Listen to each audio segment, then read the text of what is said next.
ورحمة الله وبركاته. ازيكم يا حبايبي، عاملين ايه؟ Let's practice on finding area ونفتح كتاب المعاصر page number، لحظة واحدة اقول لكم حالا، page number 151. Let's get started. نقول سؤال number 1 بيقول لي if the length of a rectangle is L and its width is W then its area equal A. طبعا area باي على طول، ما تفكرش، يبقى length by width على طول اللي هي letter C. سؤال نمبر 2 بيقول لي area of square equal side length by A. طبعا ركزوا معايا، احنا قلنا ايه هنا الاريا ما بفكرش ولا باي 4 ولا باي 2، لا انا بعمل باي الحاجه اللي موجوده. طب ما فيش هنا غير سايد، يبقى هو المفروض اقول سايد باي سايد.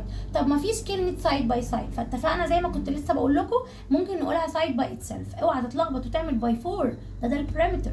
يبقى الاريا هنا عباره عن سايد باي اتسيلف اللي هي ليتر A. سؤال نمبر 3 بيقول لي the area of opposite figure equals. طبعا اداني الفيجرز دوت وقال لي هاتيلي الاريا بتاعته، ايا كان اللي عندي الاريا على طول باي، يبقى 6 باي 6 equal 36. طبعا هنا في 2 choices اهي لتر B ولتر C.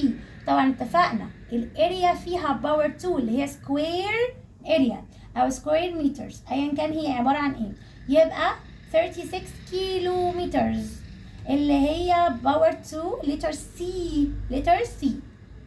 سؤال نمبر 4 بيقول لي a rectangle its length 8 centimeters and its width is 4 centimeters then its area باي على طول، يبقى 8 by 4 equal 32.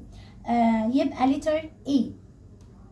سؤال نمبر 5 بيقول لي area of rectangle of length 8 centimeters and width 5 centimeters equal. طبعا قال لي الاريا باي على طول، هتفتكر انت التون دي بتاعتي.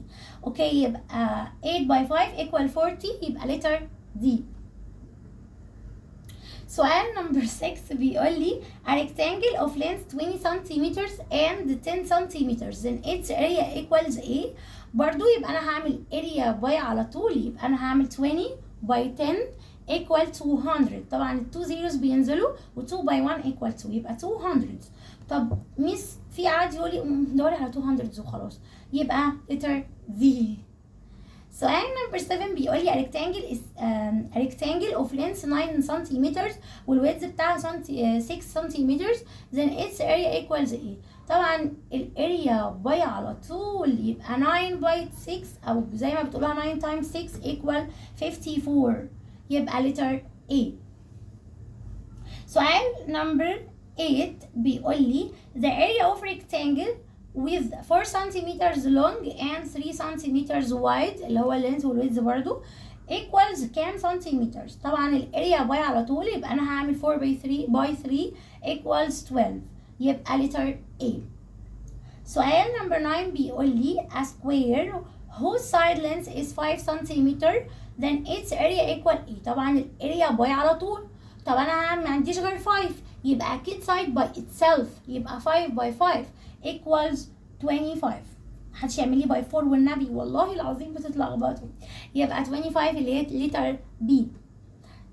اخر سؤال بيقول لي the area of the square whose side length is 6 centimeters equals A. برضو نفس الكلام، ده square، يبقى انا هعمل side by itself، يبقى هنا 6 by 6 equal 36 اللي هي letter D.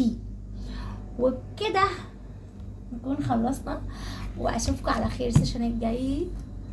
جود باي.